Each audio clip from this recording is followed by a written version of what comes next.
1 week season fam, La Familia, welcome back to DFS Labs Fanduel Edition. I am your host, Mike Johnson, M Johnson 86, as I'm known in those DFS streets. We are here, oneweekseason.com. We are on the last 1 week season of the regular season before the playoffs get going.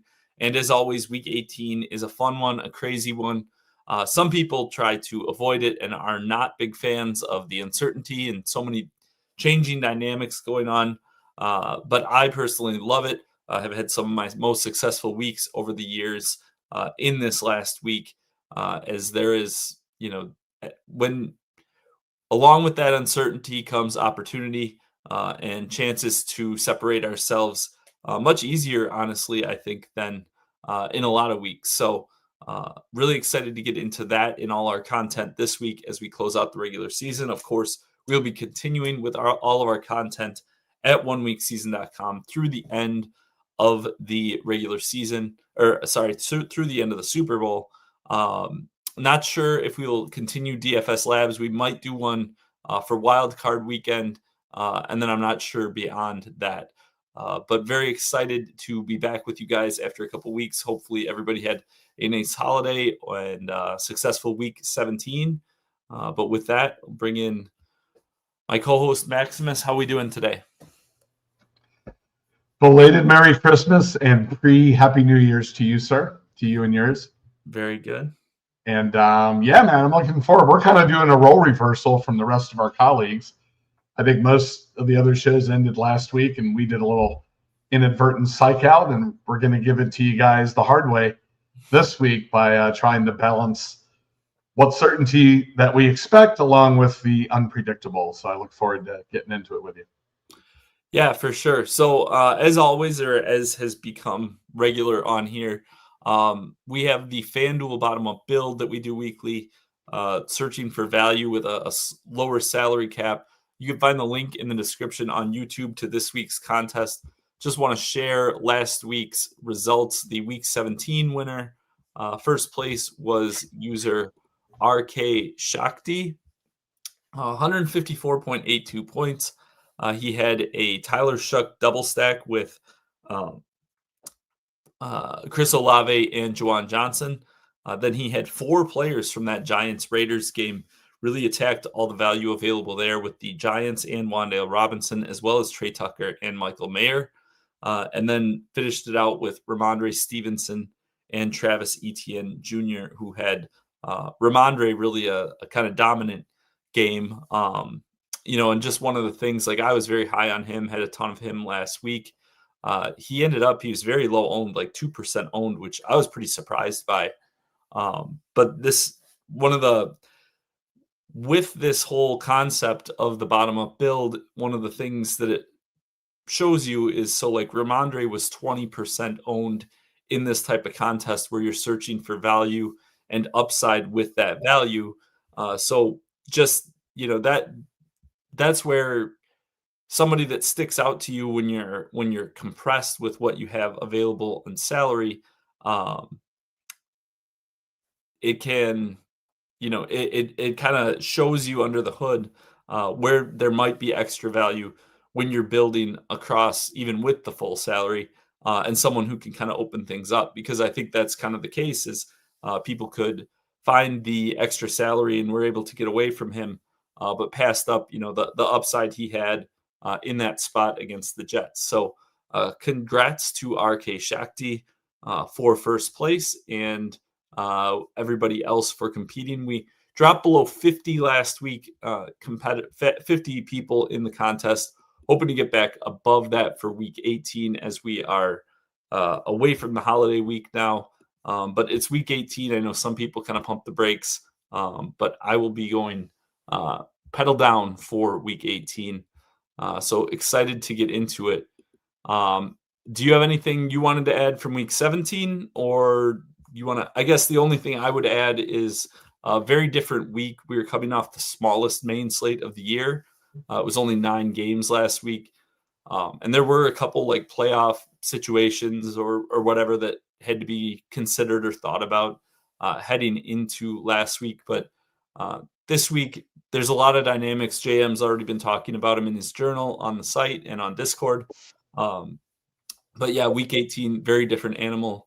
Going to 13 games, and I think it's 6 on the early slate and 7 on the afternoon, which is unique, but they try to pair up the games that might influence each other and play at the same time. So makes for a really fun afternoon.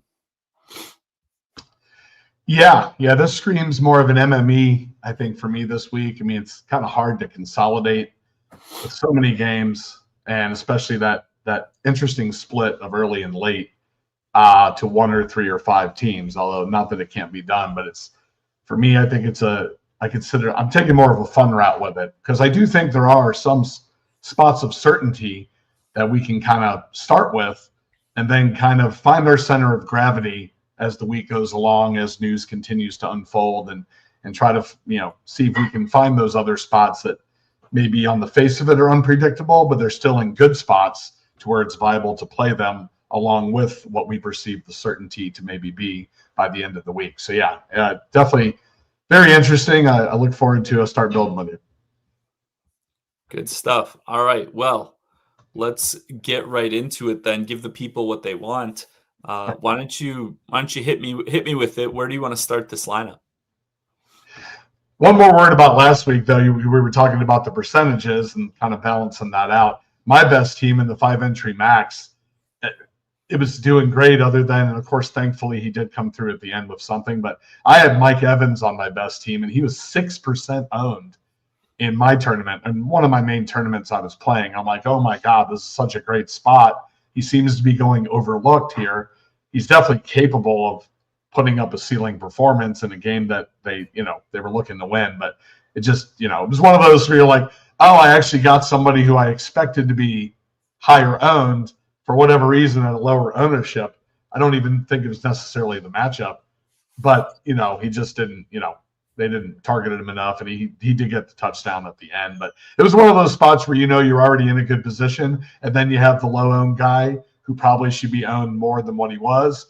And now, if he has just a median to ceiling game, like you really put yourself in a good position for the rest of the day. But alas, that didn't happen in this case. But it's good to know when you are in those situations that, you're at least putting yourself in the position to reap the benefits if it plays out right. Yeah, and I think that's one of the, we on this show we're focused on Fanduel. I know that's primarily where you play. I kind of split mine between the two sites, but that's one of those situations where a lot of that just came down to pricing. It wasn't really, I don't think that people were like scared off of that matchup or anything like that. But on DraftKings, Evans was 6,500. He was well below some players. He was $700 cheaper than like Chris Olave, whereas on FanDuel, he was more expensive than Olave. And there's other players that kind of fit that bill as well. But it's a thing where a lot of people who do play on both sites are simply going to say, well, I'll play Evans on this site and not on the other one, not on the one where he effectively costs a lot more. But sometimes those plays can actually be, from a tournament perspective, better targets on the one where they're priced worse, just because you can get them at such low ownership that if they do hit, that might be the site where it actually matters more. So just something to keep in mind, and one of the dynamics to get into. But with all that said, FF Chef, Happy New Year's to you as well. Thanks for joining. Excited to get into it, and we're going to get rolling on this lineup. We're almost 10 minutes in. We got to give the people something. Gotcha. A good way to articulate the end of that. That's kind of what I was getting at. All right, so we're going to start this build with a team that is hot anyway on offense, and they have everything to play for still.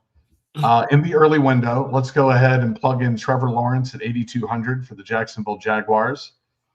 And in this particular build, I'd actually like to pair him with Brian Thomas Jr. and Brenton Strange. I love BTJ's price this week, kind of in reversal of what we were just talking about. He's only 6,000. Washington and Myers are actually priced above him. So Tennessee's a situation where you could argue that is one of the spots of certainty that you could definitely plant your flag on. They are playing early, so they're playing before, as an example, Denver and New England. They do have an outside shot at the number 1 seed if they do win. They also know that they need to win just to keep their division and not drop all the way to a lower wild card spot with the Houston Texans playing at the same time. And they're playing a team that is a pass funnel in the Tennessee Titans. A little bit harder to run on them, although ETN is a pass-catching running back, so it's not, he could definitely be considered as well. And the offense, even though it was a little bit of a struggle bus last week for a period of time against the Colts, if you look at Lawrence over the past month, he's just been on fire. I think he's definitely clicking with Liam Cohen, and they're definitely starting to figure out their offense, or their team for that matter, at probably the right time when you want to going into the playoffs. So no bring back needed, in my opinion, for this, but I figured a good starting spot, other than maybe starting on more unpredictably. In my opinion, I'd like to start maybe predictable and then swing it back to you to see where you want to take it from here. But yeah, Lawrence, BTJ, Brenton Strange. I do have a couple of defenses in mind that I think open up even more, because I think these prices for FanDuel are pretty good. I mean, you look at Lawrence, I mean, he's priced all the way down like 7 pi. I mean, he's like right around Caleb and Herbert, under Dak. And again, he's just at home with everything to play for. So I think that is a good starting point. I'll let you go with defense too, and then I'll hop in. Yeah. On the cheaper end, and I love the Jags defense too, actually. I mean, you could theoretically play the defense in this, but I'm going to go ahead and go down to the Minnesota Vikings at 3,500. They've been playing good in general for a good while now with Brian Flores and company. They're getting a Green Bay team who actually really doesn't have anything to play for. They're stuck in the 7th seed for the wild card. We don't know about Jordan Love. We don't even know about Malik Willis, if they're going to suit up or not. And, I think Green Bay may be more in the getting people healthy and getting ready for the playoffs mode. Plus, even if those guys were playing, the Vikings at home, I'm sure they want to finish the year strong. I think they've been on a 4-game winning streak, if I'm not mistaken. And so at 3,500, I actually think that's slightly mispriced for a defense of their caliber. And so for this build, I'd like plugging them in at 35, and then we're up to like almost 7,400 with 5 spots left in this case. So definitely a lot of directions we can go, I believe. What says you? Yeah, I totally agree. Like the Vikings call, they stood out to me as well. They're arguably the best defense in the league right now. It's just their offense has failed them to such an extent, but they should be teeing off on whoever's under center for the Packers this week. You alluded to it. Packers locked into the 7th seed. Jordan Love coming off a concussion. I could see maybe they start him just to play a couple series and just get some reps. But, and then Malik Willis, who actually has looked very good, but he's made some mistakes too. He's had a shoulder thing that he's been he entered last week with, and he had to go back in the locker room. He was able to come back, but Clayton Tune was their 3rd quarterback, and he was the backup for Willis. I think he threw a pick, and might have been his only pass. I like that spot for sure for the Vikings. The Packers, they're going to have to face either the Bears or the Eagles next week. They've got to get themselves as healthy as they possibly can be. So now, a couple of things. We get to this point in the season, and I think there's so much focus on teams that, like the Jaguars, like have to win is the thought, because, Jacksonville. So if they were to lose and Houston beats Indianapolis, Houston actually would win the division. So Jacksonville, they could fall quickly from like right now they would be the 3 seed down to like the 6 seed, and all of a sudden, they could be playing a road game in New England or wherever. Something to consider there. But a lot of the spots in this week so we have these teams that have been eliminated for a while now, and I think the biggest spots of uncertainty are the teams who have actually already clinched playoff spots. And then it becomes a matter for them of preserving guys. And they're looking ahead for the next week. But I think that the teams that have already been eliminated for some time, they present some opportunities because they're still 3 weeks ago, you could say, well, they have nothing to play for. Well, they're still playing. So it's a guy that stands out to me right now. He looked great on Christmas. Is Malik Davis, only 6K. He's facing the Giants, who, they've been beaten up in run defense all year. I don't think Javonte Williams, to me, he's got that shoulder injury. He entered the game with it. He was kind of hobbled the week before and limited. And then he left in the first half, and Davis played the rest of the way. I know he's had longer time to recover, but I'd be fairly surprised if Javonte plays in this game. And if he does, why wouldn't they just give Lewis or Davis a longer look? So I like him. And then kind of the same line of thinking, we've got the Arizona Cardinals, who Marvin Harrison Jr. Will not suit up for this final game. So Michael Wilson becomes kind of a locked in spot for me against the Rams. I think one of two things is going to happen. LA's locked into the 6th seed. They say they're going to play their guys, but I just don't see that actually happening. So, and we always focus on the offensive side of the ball, but we could have some defensive starters limited or whatnot as well. So Michael Wilson, interesting to me. He torched up this Rams scheme for his biggest game of the year, actually, just a few weeks ago. So at 7,300, I really like him. That's kind of where I'm at now. And then we can kind of keep going from there. You took the words out of my mouth twice, sir. They were both we're kinetic here. Yeah, I couldn't agree more. I love the way Malik Davis has been looking. Javonte's been admirably playing through an injury, it seems like. And, maybe he'll start a series or two, but I definitely see Malik Davis playing a good portion of that game. Giants are a team. They did look good against the Raiders, but everybody does for the most part. And Davis definitely has some pack to his punch, so to speak, from the eye test, so to speak. And then, Michael Wilson, news came down a little while ago. Marvin Harrison Jr. is ruled out. We know what the Cardinals are going to do still, regardless of having anything to play for. They're going to throw the ball. The Rams are an interesting team to keep updated on down the stretch as far as coach speak, as opposed to what may happen on their side of the ball. But I love Michael Wilson either way, especially with Harrison out. And so those two spots I'm way into. So I'll have a couple of ideas for running back and flex, and we can maybe circle back to some spots where some teams definitely have a lot to play for. And so what I would like to do we'll say for the flex on one of them, because he's 4, let's look at the Patriots and the Broncos. I mean, both of them are playing for the 1 seed. And that's the other thing. They're going to be monitoring Jacksonville because, technically speaking, Jacksonville is an outside shot at the number 1 seed if the Patriots and the Broncos were both to lose, which seems like a long shot. But, Denver's facing a division rival. The Dolphins, same with the Patriots with the Dolphins. So, but I'd like to go ahead and put in, and could be dealer's choice at running back.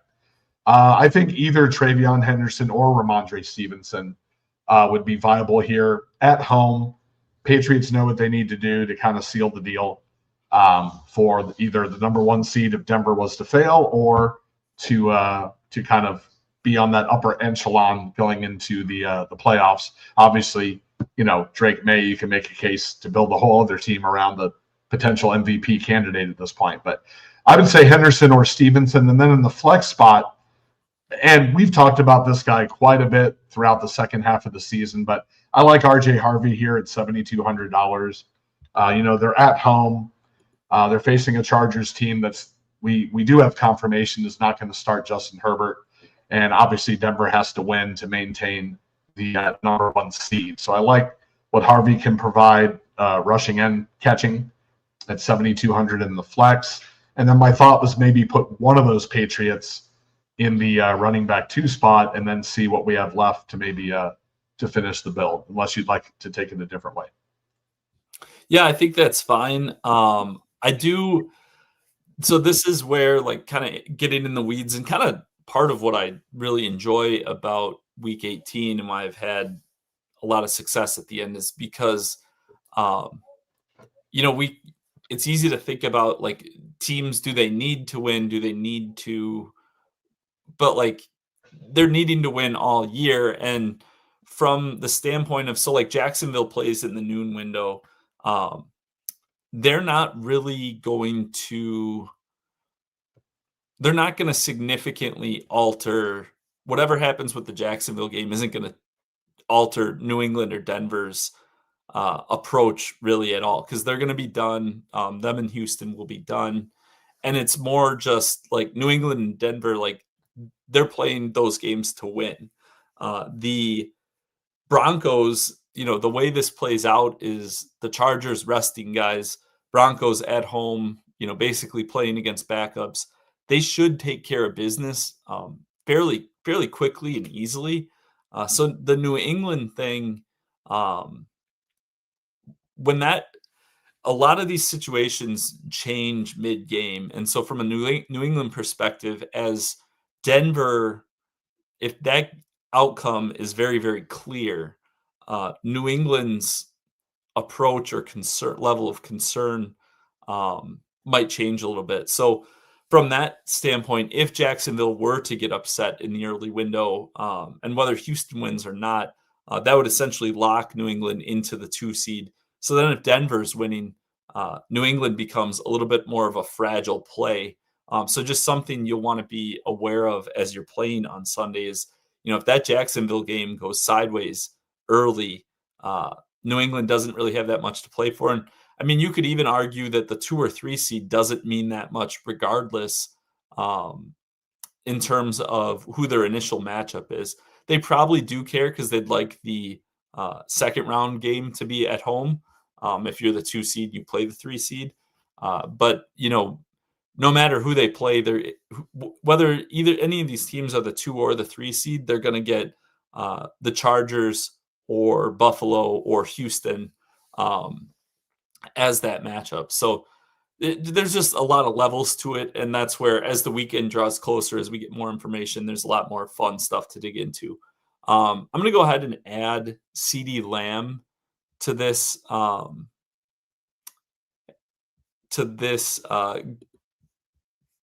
lineup. Basically, my thought is Dallas ends the season, trying to get, everything's about perception, right? They released Trevon Diggs this week. They're trying to finish the season strong. Hasn't gone how anyone in Dallas really had envisioned. But I think, this is a nice way you can get Lamb and Davis, effectively the RB1. And I guess Lamb and Pickens are kind of a coin flip. But we've got the salary to get one of those guys in. So I definitely like that approach. And then we've got 400 left to mess around with. We could go up at tight end. We could maybe, well, I guess we could even go with, instead of Henderson, we could go to Ramondre. And that would give us 1,100 to come up off RJ Harvey, perhaps. So got some options here. Let's see. Yeah, good points on those situations. There's definitely a couple different ways you can view the situation on not necessarily motivation, but just on what really matters, like between the lines of just playing to win and keeping yourself a well-oiled machine, keeping the momentum of the execution of the offense going into the playoffs is probably more important than what the outcome of the early teams is, to your point. Well, and to me, kind of, so like when I won 200K one year in week 18, and the lineup was it had both Derrick Henry and Jonathan Taylor on it in games that like their teams were both had to win to get into the playoffs, needed win. I forget exactly where the Titans were at, but Henry was they needed to win, I think, to win the division, and the Colts had to win to have a chance to make the playoffs.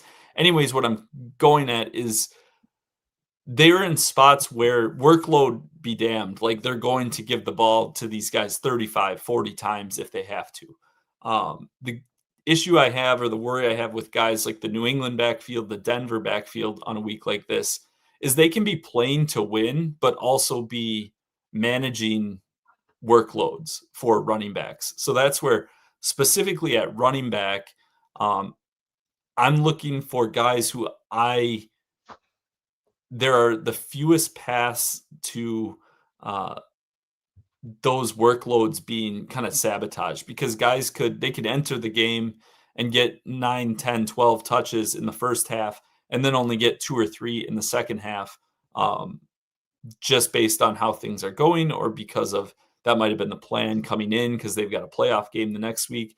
Like there's levels to this where it's like, yes, they could say, it's easy for a coach to say, yes, we're playing to win, we're going to play all our guys, but also like the math there changes if, there's a difference between that year I won when the Colts get inside the 15-yard line and they hand the ball to Jonathan Taylor 5 straight times, or the Broncos are saying, hey, yeah, we'll give it to Harvey once, we'll get McLaughlin in there, we'll throw a couple screens or a screen to this guy and then manufacture a target to a different guy. So I think that's the biggest edge that you can find in week 18 is where are spots where coaches are going to like throw the workload limits or anything like that out the window. They're not going to, it's, we have to get the ball in the end zone here. Who is our best player? How do we get it to him? And I just have a lot of concerns about like the Denver and New England situations where they don't necessarily need to do that.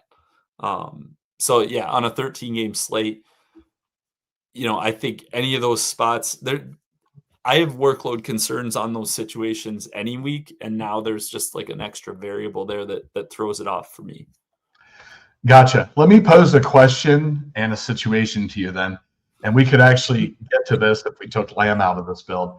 What do you make of, not make of, but we know that there's a clear rushing title situation between Jonathan Taylor and James Cook. James Cook's up by 47 yards at this point. JT's playing a tough defense in the Texans, but with a rookie quarterback, they're going to be giving Taylor the ball regardless. He's going to be the focal point, I would believe. So I don't think he's going to be shut down. I mean, that would be, in talking about the Henry team from the other year, there's something we could actually get up to on this team between Taylor or Cook for the rushing title. The dynamics there are tough for me because you have Taylor. He's facing Houston, who's an elite defense. They're going to be starting Riley Leonard. So you're paying top dollar for this guy in a tough matchup where he plays at noon. So they don't even know what the target is for him. And even if it becomes evident that they're just like going to feed him, well, Houston, like they need to win they're not like rolling over. Like I would love it if they were facing if the Colts were facing the Chargers this week, for instance, where the Chargers are like, our playoff seed's locked up. We're going to get healthy. Then like Taylor would be like, oh, smash.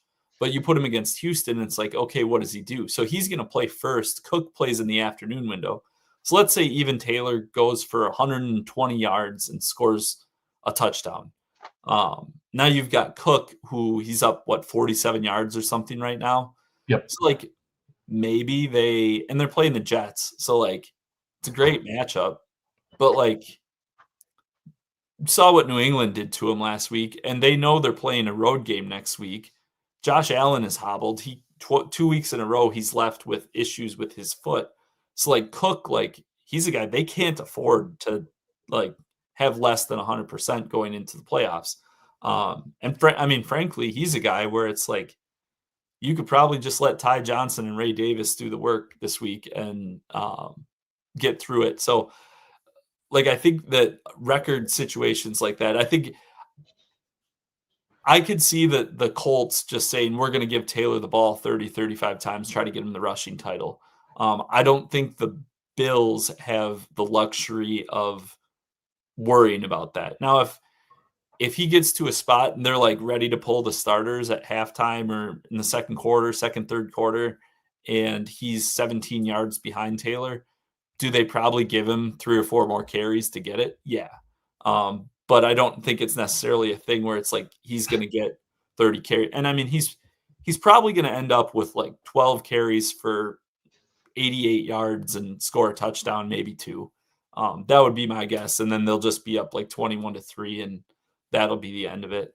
But those are all situations. That's the thing, is we have a 13-game slate. So there's all these situations and dynamics are all kind of playing out there. I do think Bijan Robinson coming off his huge game is very interesting.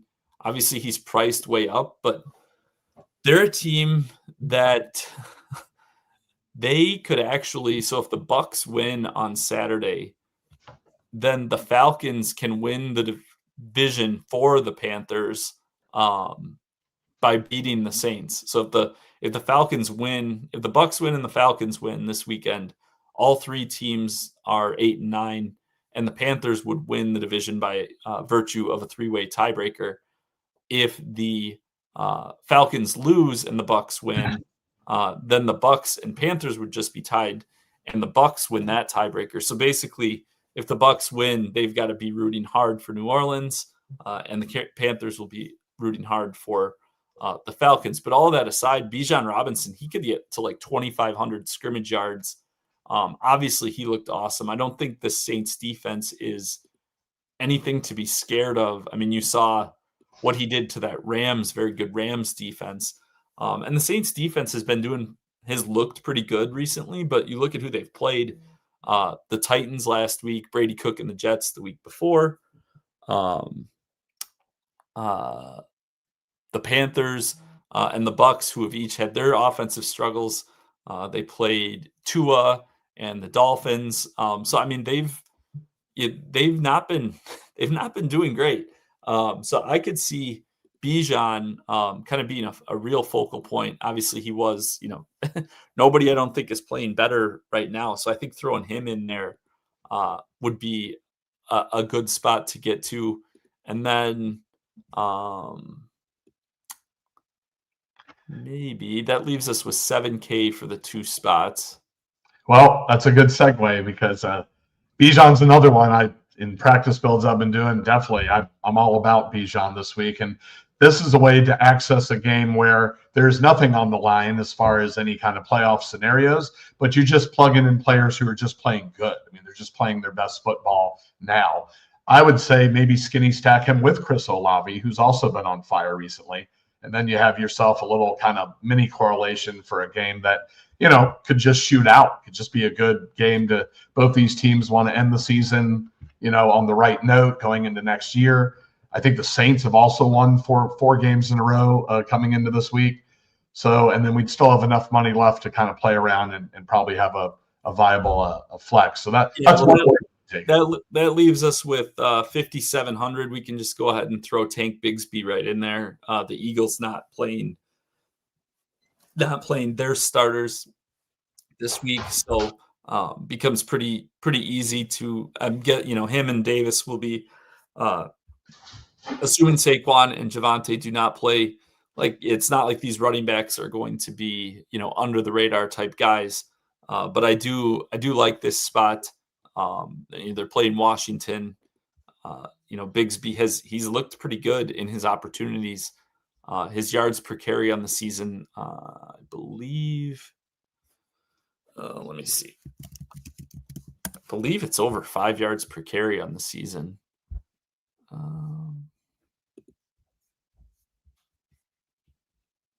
6.4 yards per carry. Yeah. So he's been running very well. Fresh legs, week 18, faces that Commanders defense. Yeah, I like this. Yeah, no, he's another one. I've definitely had my eye on Bigsby. I mean, another eye test when he's gotten his opportunities, he's looked great. We know the Eagles are going to err on the side of, they're kind of locked into their situation. And so Bigsby's a nice kind of pivot there, who's going to get more work than he usually would have in a different circumstance. And that finishes out a team where you kind of have a combination of the unpredictable just games that are playing out, and then our main shell being a team that probably has the most options to play for based on, them winning that game. So yeah, no, I like the combinatorial scenarios kind of consolidated on this build. Perfect. All right. So for the listeners on the podcast feed, our final roster here is a Trevor Lawrence double stack with Brian Thomas Jr. and Brenton Strange. We have a 3 running back lineup with Malik Davis, Bijan Robinson, and Tank Bigsby.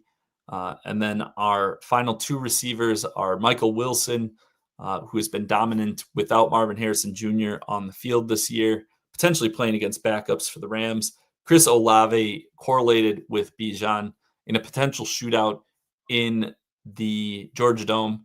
And the Vikings defense, perhaps the best defense in the league, at home against the Packers team that is licking its wounds and limping into the playoffs. Probably going to be preserving some guys, and certainly a spot where, the Vikings themselves have a chance to finish with an over 500 record this year. So, I think for which is kind of crazy because with how their season has gone, they've won 4 in a row. They're currently at 8-8, but chance to finish 9-8, third place in the division, would be pretty sweet for how terrible it feels like Minnesota's season has gone for sure. So yeah, I think good question here from Duke 7 or Duck A7. How big of a priority is Bijan? Good matchup, scrimmage yards record within reach. Yeah, kind of touched on that.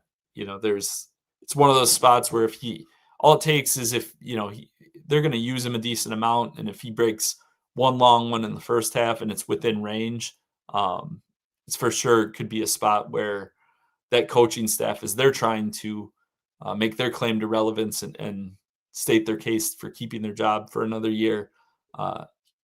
That's a little feather in the cap to say, hey, like, we know how to use this guy, get the most out of him. He just set the NFL scrimmage yards record. You'd be crazy to get rid of us. So certainly a lot of angles to consider here. And that is what makes this week so fun. So with all that said, again, the bottom up build link for week 18 is below in the description. You can check us out at oneweekseason.com. We'll have content all week. JM's thoughts are already flowing on the site, and the discussions are going in Discord. We went a little longer this week just because there is a lot of dynamics to discuss and a lot of moving parts and kind of understanding how those things can affect each other, can help you make a cohesive lineup. So with all that said, Maximus, do you have anything to add before we go? No, exciting. It was awesome to get to go through some of the situations with you as we're still relatively early in the week. But yeah, don't know if we'll be back for the wild card round. We may. That'd be awesome if we are. But if not, it was great tackling week 18 with you today. Yeah, likewise. And thank you all the viewers for joining us this week and throughout the season. Hopefully you guys made a lot of money and continue to do so in week 18 throughout the playoffs. And then will join us for some off-season best ball content as well, which our buddy Stat ATL is already hitting up the playoff best ball streets. He's a connoisseur of the playoff best ball streets. I'm more of that's more of a hobby than a lifestyle for me. But with all that said, we will let you all go. Thank you all for joining us. I am Mike. He is Max. We will see you in Discord. We will see you on Twitter, and we will see you at the top of the leaderboard. 1 week season.